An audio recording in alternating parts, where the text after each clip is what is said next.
La collectionneur, c'est une idée qui vient d'un échange entre Xavier et moi. Xavier, responsable et à l'origine de Coleka. Moi, juste un collectionneur lambda, mais qui apprécie beaucoup le site, les idées et qui a beaucoup trop de collections pour me dire qu'il fallait en faire une émission. Oui, quand Alex donc m'a contacté pour mettre en place cette émission, moi j'ai trouvé que c'était une excellente idée parce que nous sur Coleka.com on a une plateforme qui permet effectivement aux collectionneurs de suivre leur collection, mais ce dont on s'est rendu compte, c'est que les collectionneurs sont vraiment des gens passionnés qui ont vraiment envie de parler de leur collection, tout comme nous. On aimerait avoir le temps de le faire, et là le podcast que Alex a proposé, c'est vraiment l'occasion de mettre en lumière des gens qui sont passionnants et qui ont de très belles choses à raconter sur ceux qu'ils collectionnent.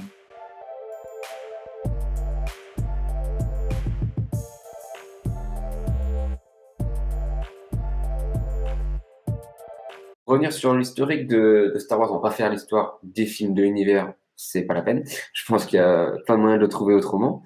Mais sur les figurines et sur les collections, il y a eu plusieurs fabricants. Si j'ai bien compris, il y a eu Kenner d'abord. Ensuite, Hasbro, qui est toujours le fabricant actuel. Est-ce que vous avez quelques éléments à m'apporter là-dessus, je dirais quelques particularités, quelques différences, et puis hormis les différences de prix, puisqu'il y a eu le passage de francs à euros, si j'ai bien compris, il y a eu une petite inflation de trois éléments, mais il y a bien eu d'autres, je pense, d'autres spécificités que Kenner avait, que Hasbro n'a pas repris ou a repris différemment. Alors, globalement, l'information par rapport à Kenner Hasbro, c'est simplement que Hasbro a racheté Kenner à un moment donné. Donc ça, c'est juste la tranche historique. Par rapport à Kenner, historiquement, en fait, en fait, pour Star Wars, je crois que c'est la première fois qu'on sortait une gamme de jouets en rapport avec un film, sur lequel on avait prévu un projet de merchandising. C'est d'ailleurs Lucas, il avait construit son modèle de financement du film autour de ça.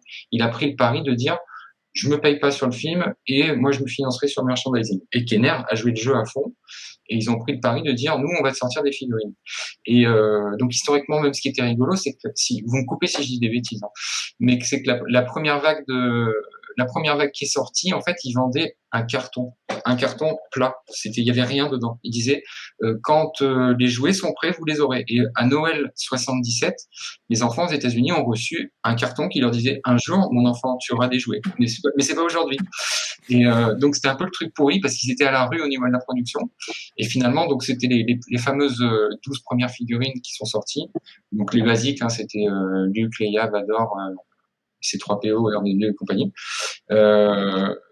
Et voilà, donc ça, c'est eux qui ont lancé le truc. Et le succès du film étant ce qu'il a été, derrière, c'est devenu une vraie industrie du jouet. Et c'est là que l'industrie du jouet est partie. Kenner, ils ont tout explosé avec ça. Et ils ont surfé dessus, du coup, donc il y a eu la vague 77 avec la Guerre des Étoiles, en 80 avec l'Empire contre-attaque, en 83 avec le Retour du Jedi, et ils nous ont fait une piqûre de rappel en 84 avec quelques figurines de mémoire, je sais plus, il y en a 17, je crois. 17 figurines qui sont sorties après film avec des personnages un peu planqués derrière, donc le fameux Yak Face, les Barada et compagnie, c'est des personnages qui sont complètement annexes, mais qui ont permis d'entretenir toujours l'intérêt pour le jouet, malgré qu'il n'y ait plus d'actualité, vu qu'il n'y avait plus de films qui sortaient. Et c'est à cette période-là aussi qu'ils ont commencé à inventer des vaisseaux aussi pour un peu agrémenter tout ça. Et on retrouve notamment le véhicule de transport des Stormtroopers qui a été créé à l'époque par Kenner, et il se retrouve maintenant en réel dans la série Mandalorian, par exemple. Dans Rogue One aussi, je crois. C'est un peu des clins d'œil. Ah ouais.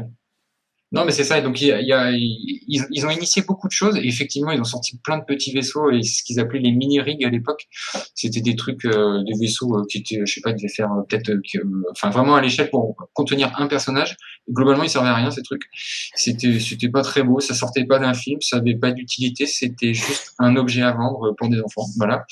Une utilité financière, je pense. Exactement. Mais il y avait aucun.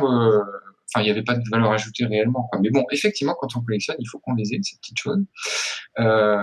Et suite à ça, donc, il y a eu cette période de grande disette. Alors, je vais parler beaucoup au début, puis je vais vous laisser parler sur la fin quand même. Ouais, j'ai juste une petite question pour revenir à ce que tu viens de dire, Xavier. Les vaisseaux qui n'étaient pas dans les films, est-ce que c'était comme les mêmes équipes Lucasfilm qui les designaient, ou c'était une équipe à part qui était plutôt liée à Kenner? Je pense que c'est Kenner qui initiait le truc. Ça ou alors Kenner directement. Ouais. Okay. Peut-être qu'ils ont chopé des petits bouts de des designs de Ralph McQuarrie qui traînaient, ils ont récupéré un bout de machin qui avait jamais été dans le film, je sais pas. Mais en tout cas, honnêtement, je pense que c'était Kenner, parce que c'était quand même moins classe, quoi. Du coup, Kenner, il doit être quand même assez fier d'eux de voir que maintenant, certains vaisseaux qu'ils avaient imaginés plutôt pour des fonds, on va dire, financiers, bon, des objectifs qui étaient non pas cinématographiques, de les voir maintenant dans The Mandalorian, Rogue One ou autre, et alors qu'ils font pas partie de Lucasfilm plus que ça. Bah c'est un petit peu dans l'esprit fan service en fait. C'est-à-dire que l'anecdote que vient de donner Jean-Baptiste, que seuls les fans peuvent le voir, c'est ça, c'est le fameux truc, tu vois. C'est si tu sais pas qu'il y a eu ce jouet qui est sorti en 82, bah ok, il y a un vaisseau dans Mandalorian, je l'avais jamais vu, d'accord. Mais si tu sais que ça vient d'une gamme de jouets Kenner, bah ouais, tu kiffes. Donc c'est fan service vraiment. Mais après. Effectivement, il y a des clins d'œil. Mais c'est bien, c'est pour les fans, en tout cas, nous, on adore ça. C'est vachement bien. Je pense que ça arrive parce que les créatifs de maintenant sont ceux qui étaient plus jeunes à l'époque et qui ont eu ces jouets, donc ils se font des fans aussi. Ouais, c'est ça. Donc après cette période Kenner, donc il y a cette fameuse période de vache maigre, on va dire de 84 à 97 où il y a rien qui est sorti. On jouait Kenner, qui a disparu d'ailleurs au passage, qui s'est fait absorber par Hasbro. Donc je sais plus exactement à quelle année, mais je pense que ça doit être autour de 95 ou quelque chose comme ça. Donc à cette période-là, on en parlait tout à l'heure, c'était la fameuse gamme de jouets, des personnages bodybuildés qui ressemblaient à rien, mais tout le monde s'est jeté dessus parce que c'était des nouveaux jouets Star Wars enfin. Et s'en est suivi après, je ne sais pas combien de séries en gros, à peu près tous les ans ou tous les 2 ans, il y avait une gamme qui sortait. De 98 on va dire jusqu'en 2010, je pense qu'il y a une gamme qui est sortie à peu près tous les ans. Alors des fois c'était pour ponctuer la sortie d'un film, des fois c'était pour rien, c'était juste pour boucher un trou. Donc il y a des séries genre la série Saga qui a duré peut-être 3 ans, où ils ont tout ressorti, ils ressortaient tous les personnages, c'était assez sympa, mais il y avait énormément de redites. Et donc là, je pense que sur cette période, personnellement, moi, c'est là où j'ai dû acheter plus de choses. Donc je suis dans les trucs, c'est pas forcément, je trouve, les plus intéressants, mais je pense à mon avis, il y a au moins 1500-2000 figurines qui sont sorties à cette période-là, sur une tranche de 10 ans.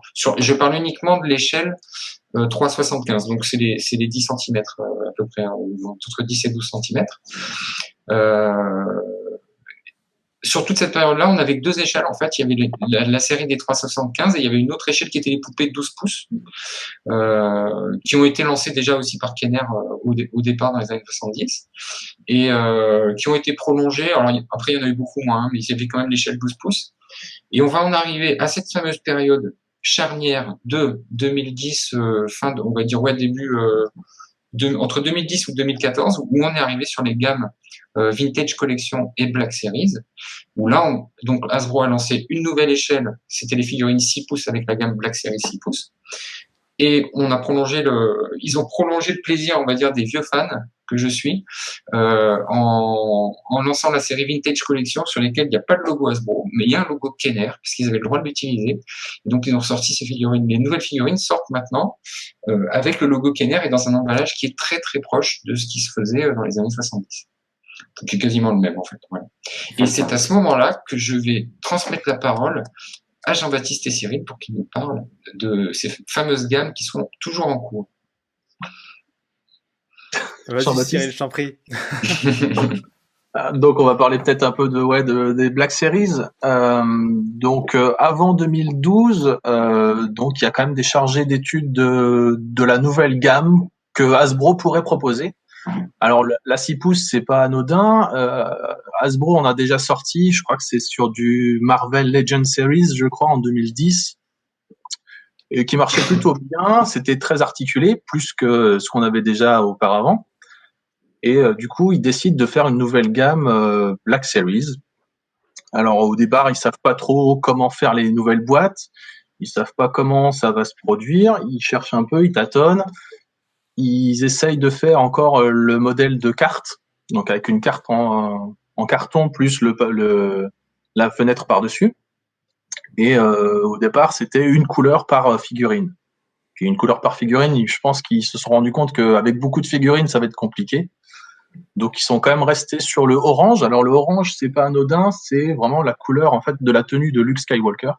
C'est le premier personnage qui est sorti chez Black Series. Voilà, tout à fait.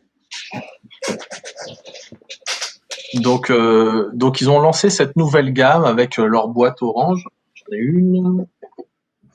Voilà, donc ça a cette forme-là. C'est grand, c'est sympa, c'est très articulé. Le posing est vraiment bien. Donc on peut vraiment faire des scènes assez réalistes.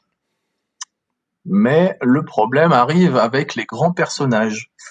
Au départ, il devait y avoir 14 figurines, numérotées de 1 à 14. Sauf que le 13e, il rentrait pas dans la boîte parce qu'il était trop grand et que la tête, en fait, elle rentrait pas.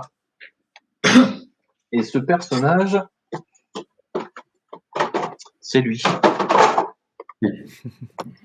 Voilà. Chewbacca, le gros problème, c'est qu'il est trop grand. Du coup, ils ont dû recréer une nouvelle gamme en 2014 pour justement pouvoir rentrer la tête dans le packaging. Alors, le bleu non plus, il n'est pas anodin. C'est le bleu du Captain Rex, normalement, qui était censé être prévu dans cette gamme-là. Et finalement, il n'a pas été sorti à ce moment-là, mais c'est, je crois, Cody qui a été sorti à la place. Donc, le personnage, le trooper orange. Donc bleu. Ok, bien compris. Ouais. Au fur et à mesure des années, le packaging change un peu. Donc, avec la ressortie, en fait, la sortie du film de l'épisode 7, on passe sur une boîte rouge, à fond rouge, sur le même format, toujours. Alors, je crois que c'est l'une des seules boîtes que j'ai pas. Et au fur et à mesure... Ouais, voilà, parfait. Ouais, je me disais de demander. Voilà, elle est là. C'est parce que vous êtes dans des pièces côte à côte, en fait. Mais ouais, c'est ça. Tiens, je te la passe. Pardon, t'es là. Et ouais, du coup, fur et à mesure des années, la gamme rouge, en fait, elle reste vraiment bien en place. Je pense qu'ils ont trouvé le bon format de boîte et le bon feeling. Et de temps en temps, ils sortent des exclusivités avec des nouvelles couleurs. Donc, ils ont sorti la gamme Carbonized avec des packaging un peu irisés et des figurines qui brillent aussi à l'intérieur, qui sont souvent des repaints. Donc, c'est des éditions, des figurines qui sont déjà sorties en régulière et qui sont adaptées avec une nouvelle peinture. C'est un concept que je te coupe qu'ils ont repris d'ailleurs récemment sur les Vintage Collections. Exactement, ça fait 2 ans maintenant qu'ils l'ont repris, ouais. Et du coup, en fait, la gamme Black Series évolue. Enfin, du moins, la gamme des boîtes, elle a un peu évolué. On a eu les Gaming Greats aussi, avec toutes les figurines qui sont issues de jeux vidéo. J'en ai un là, par exemple, avec le petit logo Gaming Greats. Toujours sur ce même format de boîte rectangulaire. Et en 2020, Hasbro décide de changer un peu et de passer sur un format de boîte différent. Hop. Alors je te confirme, pendant que tu cherches, oui, j'allais dire que la gamme rouge, c'est la plus étoffée à ce jour. Hein. Exactement, c'est là où il y a le plus de... Ouais. Parce qu'elle est restée en vente pendant très longtemps, de 2015 à 2020 quasiment. C'est ça, exactement. Et en 2020, ils sortent ces nouvelles boîtes avec une forme particulière. Voilà, on voit que c'est biseauté. Et ça permet en fait pour un gain de place au niveau du rangement, enfin, dans les boîtes de stockage, c'est qu'ils peuvent les assembler dans ce sens-là. Alors il y a aussi la particularité d'avoir une frise qui se complète. Bon, ici c'est pas ces deux personnages qui se suivent pas, mais sur le principe, on a une frise géante sur la tranche en fait de la boîte. Comme les mangas. Un peu, c'est ça. Mais c'est biseauté, donc c'est à moitié bien réfléchi. Et il y a une gamme de couleurs en fait par média. Donc là pour la série Rebelle c'était violet, et après pour chaque film on a une gamme de couleurs pour savoir à qui appartient quelle figurine. C'est bien pensé ça pour le coup. C'est ça. Après il y a toujours des exclusivités qui sont vendues uniquement dans certaines boutiques, dans certains magasins, qui font monter les prix aussi. Au départ on est sur une figurine à $19,99. Au départ encore, les figurines exclusives sont au même prix. Puis petit à petit, on voit passer des prix un peu plus élevés chez ces marques. Alors, je sais pas à quoi c'est dû. Est-ce que c'est parce que, en fait, les figurines exclusives, ça s'achète, du coup, ça coûte de l'argent. Est-ce que si on les revend pas un peu plus cher, ça nous fait pas encore plus d'argent? Je sais pas exactement pourquoi, mais au fur et à mesure, les prix ont augmenté. On est passé après à 21,49 $, puis 24,49 $, puis 24,99 $, puis voilà. En fait, au fur et à mesure des années, on voit que le prix quand même moyen d'une figurine a augmenté. Je crois qu'en 2019, il y a eu une petite augmentation due à l'inflation du prix du plastique. Certaines figurines, alors pas toutes, je crois qu'il y en a 5 qui ont augmenté à 21,49 $, je crois, juste pendant un laps de temps, avant qu'Hasbro décide, non, finalement, on va redescendre à 19,99 $ pour correspondre au prix standard. Il y a aussi eu une évolution des techniques pour la peinture, notamment sur les figurines, où on a des peintures photoréalistes maintenant sur les personnages qu'il n'y avait pas au départ. Et je pense que ça, plus le prix actuel du plastique, a fait que les nouvelles figurines coûtent maintenant plus cher. Je crois qu'on est à 24,99 $ sur une régulière. On est passé à 26 $, un peu plus de 26 $, je crois, pour les exclusives. Sachant que maintenant, il y a des deluxe, où ils rajoutent quelques accessoires sur une figurine déjà existante. Ils passent maintenant à 34 $, je crois. Enfin, il y a beaucoup de...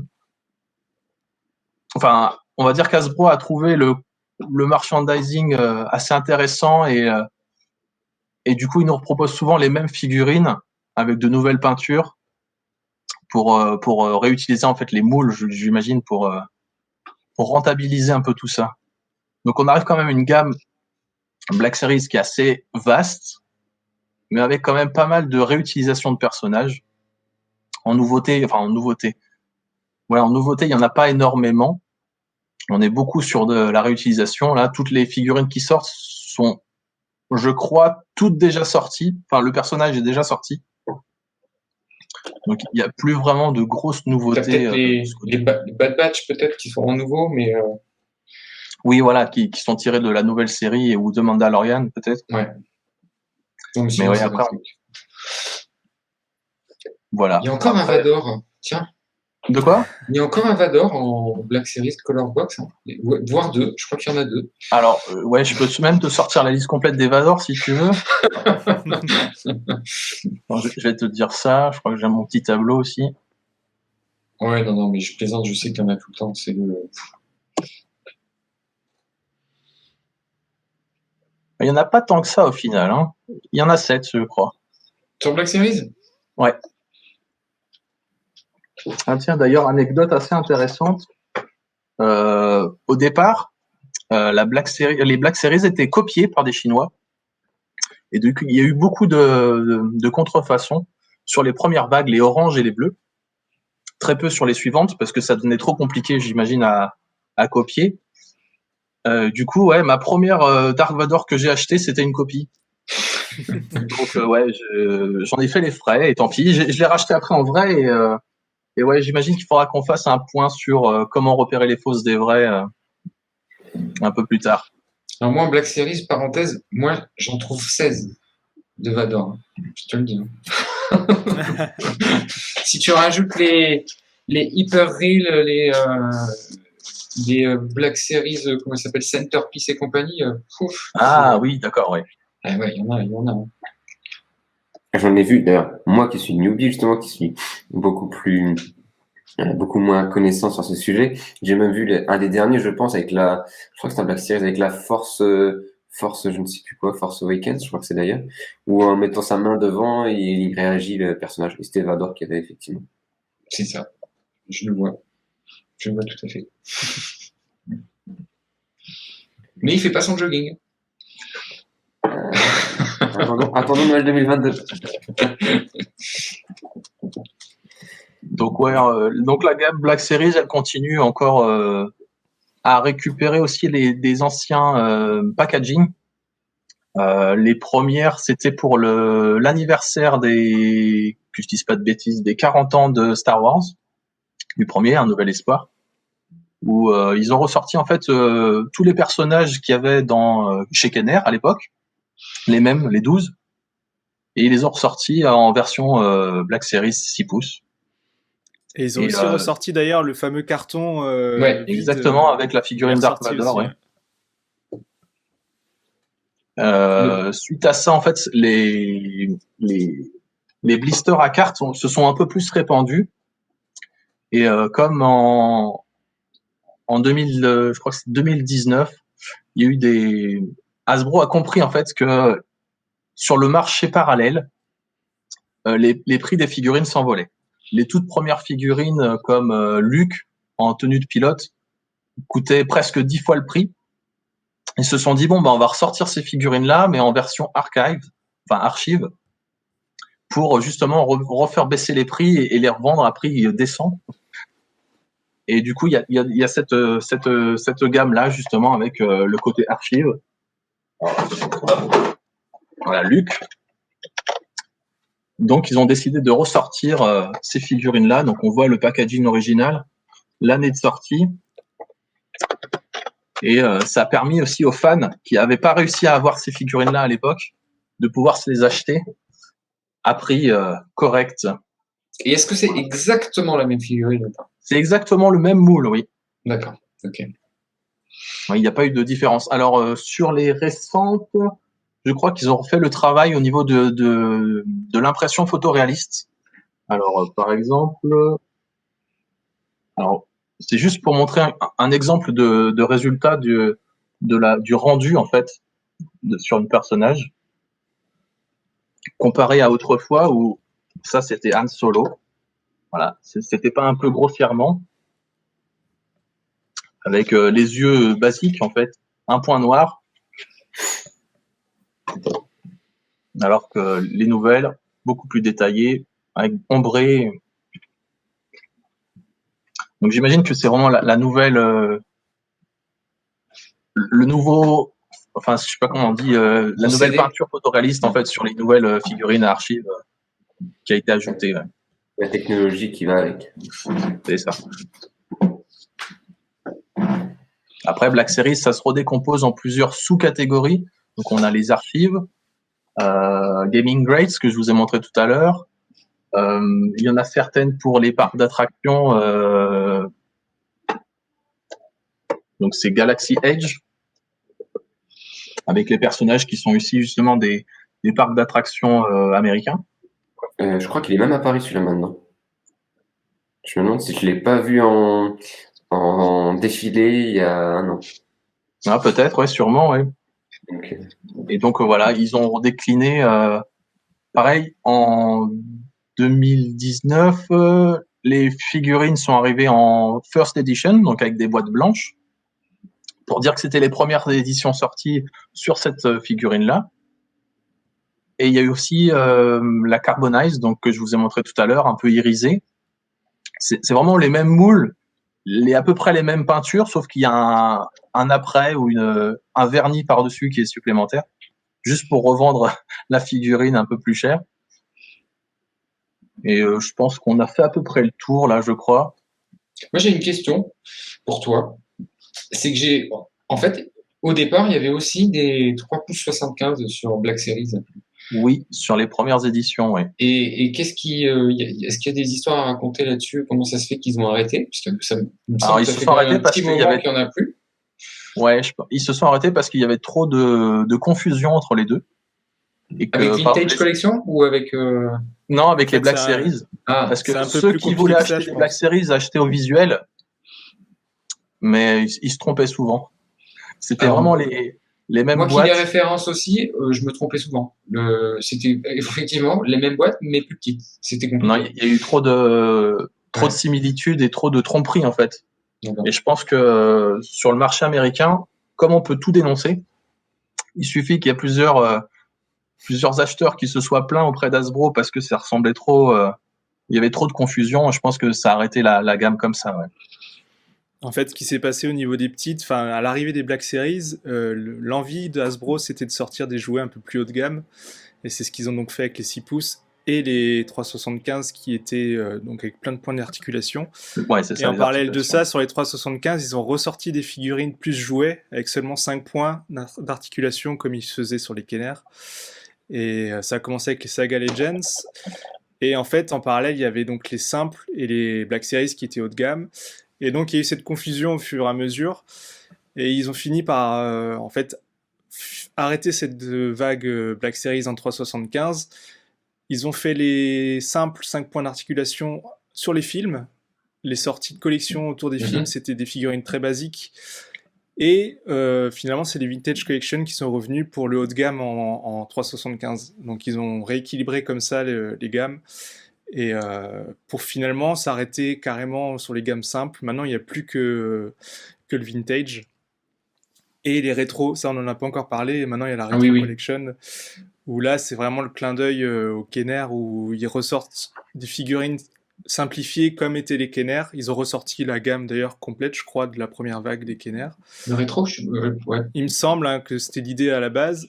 Et maintenant, ils déclinent même des nouveaux personnages. Il y a les personnages Mandalorian, ils sont en rétro avec un look voilà, comme les premières Kenner. Donc maintenant, il y a les vintage et les rétros. Voilà, ils essayent de retrouver ça, mais on a perdu une gamme, en tout cas en 375. Les figurines basiques, elles ont disparu, celles-là. Alors la conclusion pour les gens qui connaissent un peu moins bien, c'est qu'effectivement, les figurines actuelles 375 de Star Wars s'appellent Vintage Collection, ce qui n'a rien à voir avec les figurines vintage. Mais donc, c'est que la collection reprend le visuel des cartes de l'époque, c'est tout. Mais c'est ça. Voilà. D'ailleurs, c'est un concept qu'ils ont repris sur Hasbro a réutilisé ça aussi chez Marvel. Hein, ils ont fait la même chose. Il y a une collection rétro toys de chez Marvel qui reprend le même procédé, vieux emballages. Voilà. C'est souvent, on reprend justement, on voit souvent que c'est des redites. C'est pas nouveau. Je pense que Hasbro n'est pas le seul à le faire. Non, mais c'est pas ça. Mais je pense que c'est un sujet qui est plus transverse à la collection en général. C'est que globalement, ils ont compris que s'ils arrivaient à titiller le petit truc qui nous faisait envie quand on était petit là, et qu'on passait dans les supermarchés, qu'on n'arrivait pas à se payer les trucs parce que ça coûtait trop cher. Et maintenant qu'on est grand et qu'on a nos sous à nous, eh ben, on craque sur ce genre de truc. Effectivement, quand on passe dans un rayon et qu'on voit le même truc qu'il y avait quand on était petit, et qu'on avait moyen de se le payer, ça marche. Je pense qu'ils ont fait même un truc un peu plus loin, parce que j'ai pu comprendre ce que vous avez pu me dire. Ils ont lancé quelque chose qui pouvait permettre justement d'être encore plus proche des gens avec le HasLab. Ouais. De donner quelques informations et donner à tout le monde quelques informations supplémentaires à ce sujet. Alors moi, ce que j'en sais sur HasLab, c'est donc le principe, c'est de dire que je crois qu'ils ont démarré avec le principe, c'est une plateforme de crowdfunding en gros pour créer des jouets qui sont jamais sortis et qui a priori n'ont pas de potentiel commercial. Donc c'est-à-dire que c'est un jouet, on se dit celui-là on va pas le sortir parce qu'on n'en vendra pas. Alors ce qu'ils font, c'est qu'ils ont sorti la plateforme HasLab sur laquelle ils disent on a le projet de faire ce truc-là, mais on le fera que si on a tant de personnes qui vont financer le truc. Et il se trouve que ça s'arrache comme des petits pains. Donc je crois qu'historiquement, le premier truc qui est sorti chez HasLab, ça devait être la barge de Jabba, le Kibana, c'est ouais, ça? C'est ça. Ouais.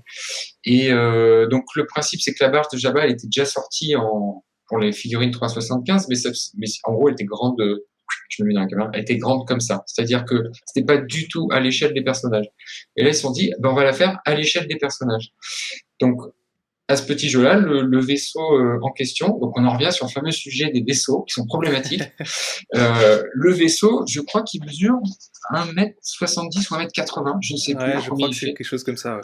Voilà. Donc, et ce machin s'est vendu, globalement, il fallait le financer. Et je trouve, c'était pas délirant ce qu'il demandait au niveau du financement. Je crois que de mémoire, c'était quelque chose autour de 400 ou 500 $. C'est ça, je me trompe ou... Ouais, c'était il me semble que c'était ça. Ouais. Pour une unité. Oui. Une unité, bien sûr. Voilà. Donc tu mettais tes 500 $ et tu pouvais avoir ta barge de Jabba. Donc effectivement, là, on est typiquement dans le schéma où tu la recevais. Je crois que c'était un an après, hein, pour le coup. Ah ouais, 1 an et demi même, je crois. Ouais. Et dedans, après, au fur et à mesure, comme ils avaient eu beaucoup de financeurs, ils ont rajouté au bout d'un moment, en plus, on va mettre une figurine de Yak Face exclusive, enfin machin, ils ont rajouté des tas de trucs. Et là, pour le coup, on se trouve vraiment sur des produits qui vont être collecteurs parce qu'ils vont être édités, en théorie. Alors ça, j'ai pas le moyen de le vérifier, mais qui sont édités a priori au nombre qui ont été financés. C'est-à-dire que s'il y a 6000 pièces qui ont été financées, il y en aura 6000 et il n'y en aura pas plus, quoi. Donc là, c'est le genre de truc où on peut trouver des prix complètement délirants. Dès que le produit commence à être distribué, là, ça peut être vraiment multiplié par 10 du jour au lendemain. Voilà, ça c'est le genre de truc un peu barjot. Là, récemment, ils ont fait le Razor Crest de Mandalorian. C'est ça, il a été financé, il va commencer à être livré en janvier, je crois, quelque chose comme ça. Ah d'accord, voilà. Donc et ils ont fait la même chose, pareil chez Marvel, ils ont prévu de sortir les Sentinelles à l'échelle des figurines Marvel Legends. Enfin, donc c'est une plateforme de crowdfunding qui pour le coup qui est pas du tout une mauvaise idée parce qu'ils ont clairement annoncé le jeu de dire oui là on cible vraiment les collectionneurs et puis c'est des gens qui se font plaisir. Donc c'est plutôt le prochain c'est un Black Series je crois.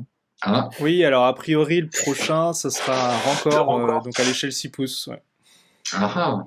Donc c'est le grand monstre chez Jabba qui veut bouffer Luke. Donc je vous imagine la taille par rapport au Black Series, ouais, ça va être énorme. Je pensais que ce serait un Dark Vader qui fait son jogging. Ouais, moi j'aurais bien aimé. Ceci dit, je crois que Hasbro réalise un podcast ce soir aussi. Pour annoncer. On en saura plus. Ouais, c'était annoncé pour octobre, le début de la campagne, donc on y est là. Ça va pas tarder, ouais. Alors, il peut y avoir un truc qui peut être étonnant, c'est que si le financement atteint, je dis n'importe quoi, mais 20 000 pièces, on n'est pas si loin que ça. J'ai pas les chiffres, vous allez me corriger, je pense. On serait pas si loin que ça d'une distribution au moins continentale à défaut d'être internationale. Alors, des fois, je pense que tu es même au-dessus, en fait, parce que tu peux arriver au-dessus. Le seul truc qu'il y a, c'est qu'il y a une petite barrière à l'entrée, c'est le prix, en fait. C'est que là, tu vas pas t'adresser à des gens. Comme je disais tout à l'heure, le truc, c'est pas délirant au niveau des tarifs. Hein. Ça reste, mais c'est à l'échelle. C'est-à-dire que tu achètes un gros truc, mais tu payes à l'échelle du reste. Quoi. Mais c'est pas exorbitant ce qu'ils demandent comme tarif. Quoi. C'est un petit peu le même délire que fait Lego quand ils sortent un super Faucon Millennium. C'est plus cher que le reste, mais c'est pas délirant. Voilà. Après. Ça prend de la valeur avec le temps. Ouais. C'est ça. Il faut pouvoir le ranger après, voilà. Voilà. Mais on mène toujours le même problème. L'acheter pour gagner dans le jardin sous la pluie, c'est pas forcément l'idéal. Mais du coup, tu fais une bonne transition, Xavier, parce que je l'ai en tête depuis tout à l'heure. Qu'est-ce que vous pensez justement de ce partenariat, qui n'en est pas forcément un partenariat unique, puisqu'ils font avec quasiment toutes les grandes marques, avec Lego? Est-ce que pour vous, c'est quelque chose que vous avez vu d'un bon œil en tant que collectionneur, qui vous a intéressé, sur lequel vous êtes penché, ou pas du tout pour aucun des trois? Gamin, ouais, j'utilisais beaucoup les Lego. Du coup, acheter du Lego Star Wars, c'était dans la même logique. Ça permettait de construire ses vaisseaux, de pouvoir explorer son univers étendu par ce biais-là. C'était beaucoup plus créatif que utiliser des figurines traditionnelles. Donc ouais, j'ai vu ça d'un bon œil. Après, quand j'ai commencé à grandir, je me suis vite dit que le prix était un peu déraisonnable. Et puis, je suis un peu passé à autre chose. Ouais. Moi, je pense vraiment que c'est deux publics très différents de ce que je ressens parce que les affoles, donc les fans de Lego, sont, ils ont une sensibilité. Je pense que quand tu parles de Star Wars, effectivement, on aura la même sensibilité sur les sujets. Mais je pense que à mon avis, les collectionneurs Lego, je suis pas sûr qu'ils soient très intéressés par ce qui se passe chez Hasbro et compagnie. C'est pas du tout la même dynamique à mon avis. Après, je pense pas que ce soit, pour répondre à ta question, c'est pas vu d'un mauvais œil, de toute façon. Et puis c'est pas, pour le coup, c'est Lego, je pense, qui est venu chercher Star Wars pour redynamiser un peu la marque. Ouais, je pense que c'est plutôt Star Wars qui a sauvé Lego que l'inverse, ouais, en fait. C'est ça, ouais. Et puis, comme j'ai dit, Star Wars, mais il y a la même chose avec Harry Potter, Marvel, etc., etc. Exactement. Il n'y a plus une franchise, je pense. Très bien. Qu'est-ce que vous avez pensé? Du coup, on a évoqué un petit peu le sujet il y a quelques minutes, mais de l'arrivée du coup de Disney, on va dire une grosse arrivée puisqu'ils ont carrément repris tout l'empire, sans mauvais jeu de mots.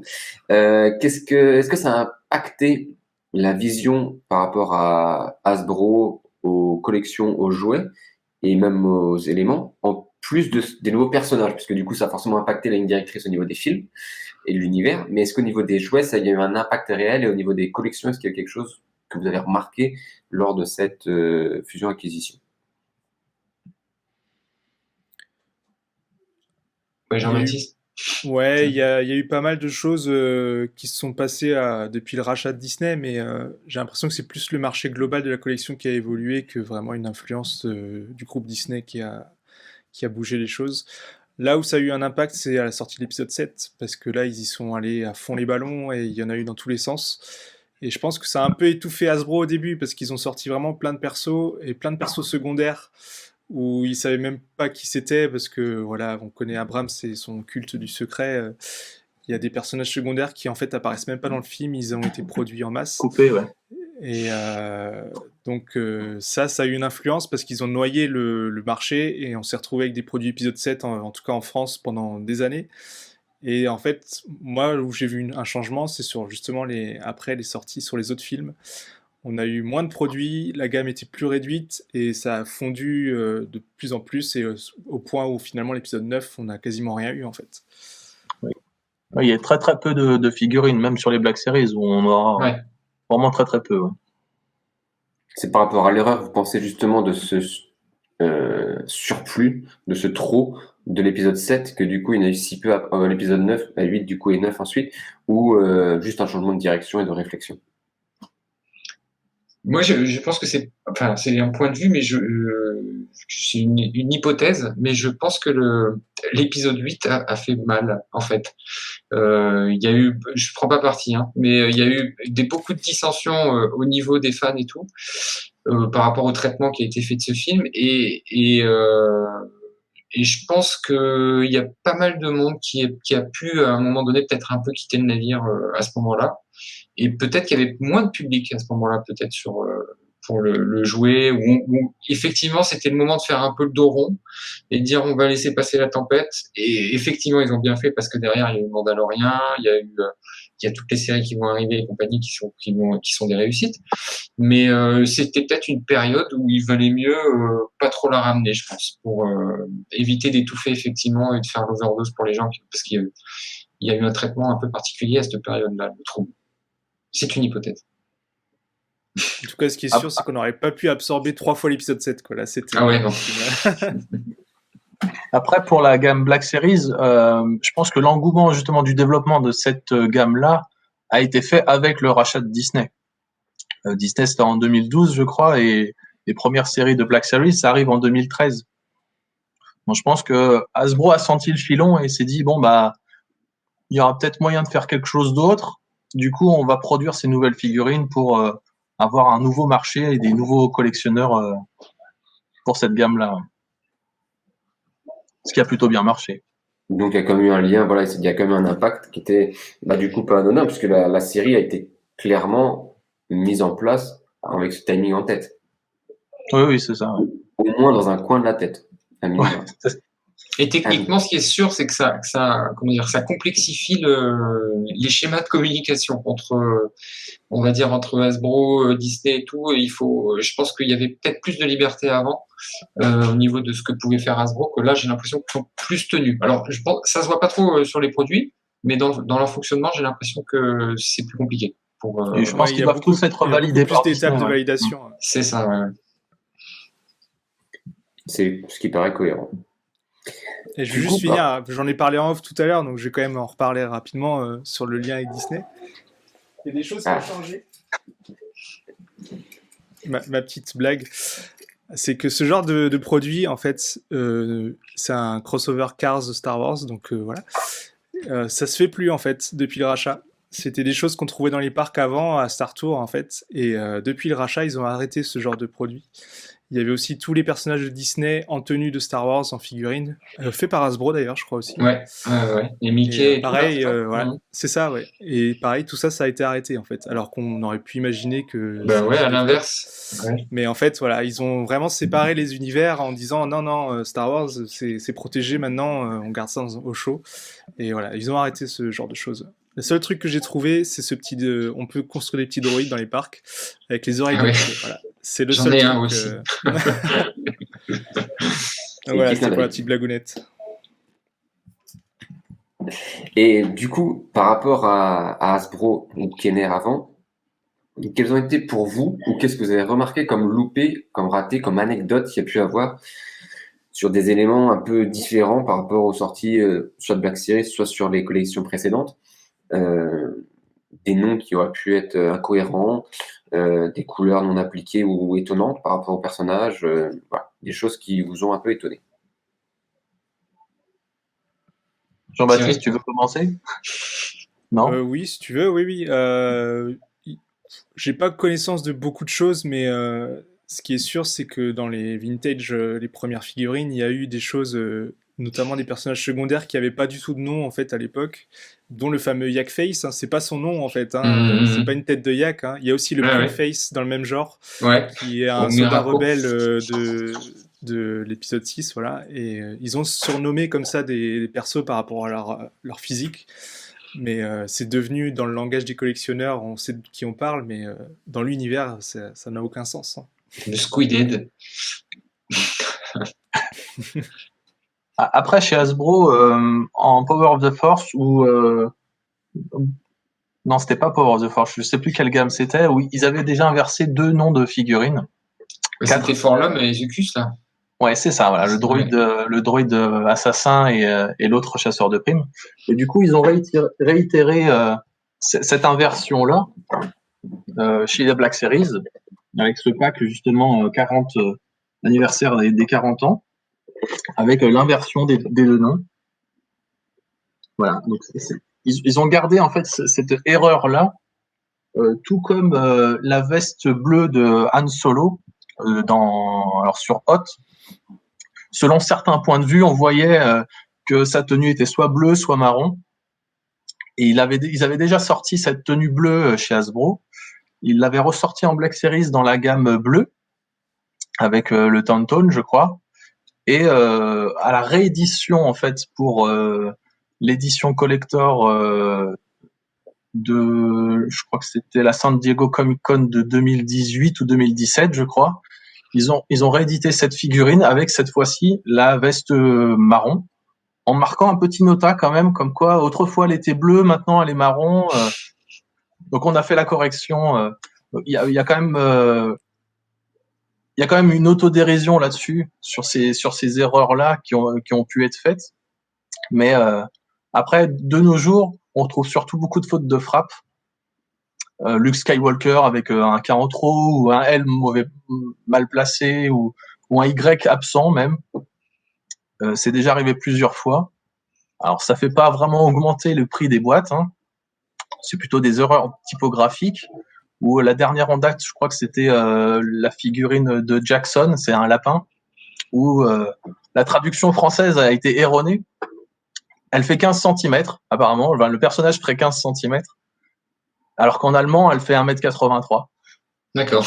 Voilà, je pense qu'ils ont traduit 6 pouces au lieu de 6 pieds. Donc voilà, il y a des petites erreurs comme ça. Et l'autre qui me vient en tête, je crois que c'est un garde de l'empereur, je crois, qui a le mauvais nom. Là, de mémoire, j'ai plus le nom. Mais voilà, ils ont inversé en fait le nom d'un personnage et qui est resté sur la boîte. Et comme c'était déjà parti en impression, ça n'a jamais été corrigé. Donc ouais, ça arrive. Dans beaucoup d'autres collections, ça arrive pas mal. Chez les Pop, chez Funko, là, ils n'arrivent pas avec ça. Là. Ils se trompent tout le temps. Et non, il y avait à l'époque des Power of the Force aussi. Il y avait plein de trucs. Il y avait des trucs qui sortaient. Il y avait une figurine. Moi, je me rappelle il y avait Han Solo Andor, je crois. Il y en a avec un pantalon bleu, un autre avec un pantalon marron. Enfin, il y a toujours eu un petit peu de. J'ai l'impression que ça se calme un peu avec le temps, mais il y a toujours un peu la petite variante qui n'en est pas une en fait, parce qu'il y en a eu autant de l'une que de l'autre qui sont sorties. Mais bon, après, pour les collectionneurs, c'est toujours rigolo de se dire, bah, tiens, moi, j'ai celui qui a le pantalon bleu. Voilà. Mais voilà, sinon, il n'y a pas de. Moi, en loupé, on en a parlé tout à l'heure en off, mais moi, une fois, j'ai acheté un garde de Coruscant avec 2 mains gauches. Voilà. Donc, c'était dans la boîte, ça, c'était une erreur à l'usine, j'imagine. Peut-être qu'en réalité, il a vraiment 2 mains gauches. Peut-être c'est un gros naze, effectivement, il a 2 mains gauches. En tout cas, tu peux pas lui mettre son fusil dans les mains, ça c'est sûr. Voilà, non mais ça c'est des loupés, on va dire, d'usinage, quoi. Donc c'est loupé Hasbro, je pense que celui que tu as évoqué tout à l'heure, où tu as les figurines qui sont sorties pour l'épisode 7 que tu vois pas dans le film, c'est bien, c'est une bonne idée ça. Comme ouais, loupé, ça c'est pas mal ça. Mais du coup, comme Cyril, tu viens de le dire, un apport de valeur, ça, pour les collectionneurs, il n'y a pas spécialement de valeur ajoutée. Alors, il y a vraiment les collectionneurs les plus aigus, en fait, qui vont rechercher toutes les variantes et toutes les erreurs typographiques qu'il peut y avoir sur une boîte. Ça existe. Alors, il y en a peu qui recherchent absolument ces différentes boîtes. Je pense pas qu'il y ait une valeur différente du point de vue. Enfin, je pense que la boîte vaut le même prix qu'une autre boîte. Après, c'est la valeur qu'on peut lui donner personnellement, mais je vois pas un intérêt quelconque de lui mettre un prix différent. Ouais. Après, pour les anciennes figurines qui ne se font plus, là, ça devient plus compliqué. J'imagine qu'il y a des versions qui sont plus recherchées que d'autres. Et là, effectivement, les prix peuvent être bien différents. Ouais. Bah, en fait, ça c'est propre à toutes les collections, mais sur les variants, c'est super intéressant parce que finalement, c'est là où enfin, pour un collectionneur, je pense que c'est quand même là-dessus que tu vas t'amuser. Te dire, parce que c'est bien beau de dire, je cherche je sais pas moi, le R5D4, là, cette figurine-là, voilà, celle-là mais en vintage, ben, il y en a une où il y a un autocollant, ou sur le côté, il y a un truc en plus. Alors, effectivement, faut avoir l'œil, mais quand tu as l'œil, que tu connais la variante et que tu l'as, eh ben, t'es content. Parce que alors ça fait triper que toi, mais si tu arrivais à faire la distinction quand même entre deux choses qui sont sorties effectivement, qui ont été éditées à des endroits différents, donc dans l'absolu, c'est des objets qui ont une histoire différente, quoi. Donc, et c'est un peu le fond de la collection, c'est de se dire quelle est l'histoire qui est autour de cet objet, quoi. Donc ça fait partie quand même, comme je pense que Cyril a raison, dans l'absolu, ça a pas il n'y a pas de valeur financière. Est-ce que tu serais prêt à mettre un prix différent voilà. Non, il n'y a pas de valeur financière, mais par contre de se dire j'ai réussi à réunir les 8 variantes de cette figurine, ça c'est un sacré challenge et c'est là où un collectionneur va s'amuser, quoi. Sans parler de notion de prix. En parlant de notion de le moteur d'un collectionneur, c'est quand même de chercher des choses avant de se dire je les ai, c'est quand même de les chercher, quoi. Donc c'est super intéressant. C'est pour ça qu'on est là, je crois aussi. Moi, à ma connaissance, les seules variantes qui ont vraiment de la valeur, c'est à la fois c'est que sur les vintage, hein, déjà. Il y a eu certaines productions je crois que c'était Obi-Wan, avec un fonctionnement de sabre qui n'était pas le même que sur la sabre long et sabre court, ouais. Ouais, il y a ça. Et il y avait aussi cette histoire de trilogo. En fait, le trilogo, c'est les boîtes européennes des vintage avaient les logos du nom des films en 3 langues. Il y avait anglais, voilà, ce logo-là était en anglais, en français et en espagnol, je crois. Ces variantes-là sont recherchées parce que moins produites et du coup, bien sûr, ne sont pas arrivées outre-Atlantique. Donc voilà, ça c'est recherché, mais c'est à la marge, quoi. Peu de produits. Alors, on arrive sur la fin de notre épisode.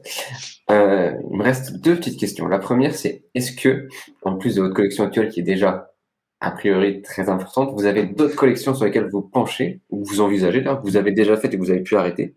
Est-ce qu'il y a déjà eu d'autres collections qui vous ont motivé? Non, aucune. Voilà, comme ça. Menteur, c'est possible ça? Ouais, non, j'ai jamais vraiment collectionné. Vraiment, les premières, c'était les Black Series. Bon, très bien. Alors, nous avons un spécimen rare. Ouais, un spécimen rare de mec qui collectionne qu'un truc. Ça, c'est pas cool. C'est pas commun. Moi, non, pareil, je collectionne rien du tout.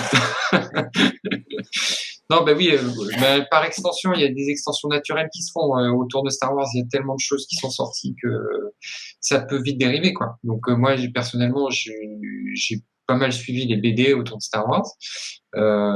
Et par extension, maintenant j'ai des enfants, donc mes enfants, ils ont une console de jeu, ils ont joué à Disney Infinity, donc il y avait des Disney Infinity Star Wars qui sont sortis, donc il fallait aussi les autres Disney Infinity, et puis voilà. Donc oui, en fait, je pense que globalement, à part Cyril, qui doit être le spécimen rare sur Terre, globalement, quand tu collectionnes, tu peux trouver du délire à collectionner tout et n'importe quoi, en fait. Ouais. Alors, j'ai plein d'autres produits Star Wars, mais j'en fais pas la collection. C'est-à-dire que je vais en avoir une ou deux, mais voilà, ça va pas être comme les Black Series où voilà, j'en ai plus d'une centaine parce que j'aime ça. Mmh. Non, moi je m'étends beaucoup trop. Ah, voilà. Star Wars énormément, livres, tout ça, ça j'aime. Voilà, j'en ai beaucoup de toutes les sortes, j'ai pas que du Hasbro. Après, autre Star Wars, j'ai aussi deux, trois petits trucs, mais en vraie collection, surtout les beaux livres, en fait. Beaux livres sur le cinéma, tout ce qui est art of, ça, voilà, ça je suis très friand, mais j'essaye de faire attention quand même. Je suis étonné, aucun d'entre vous n'a mentionné le cosplay. Vous n'avez pas de costume? Si, moi j'en ai un parce les casques Hasbro, ouais. J'étais obligé pour QC parce qu'il fallait y aller déguisé. Mais sinon, non. Ouais, j'ai quelques casques, ouais. Je dois avoir un casque ou deux qui traînent quelque part. Voilà, ouais, du coup, Black Series fait aussi des casques et des sabres laser, du coup. Ça peut aussi en faire partie. Un casque de Stormtrooper aussi. Pas un Hasbro, mais un casque de Stormtrooper, ouais.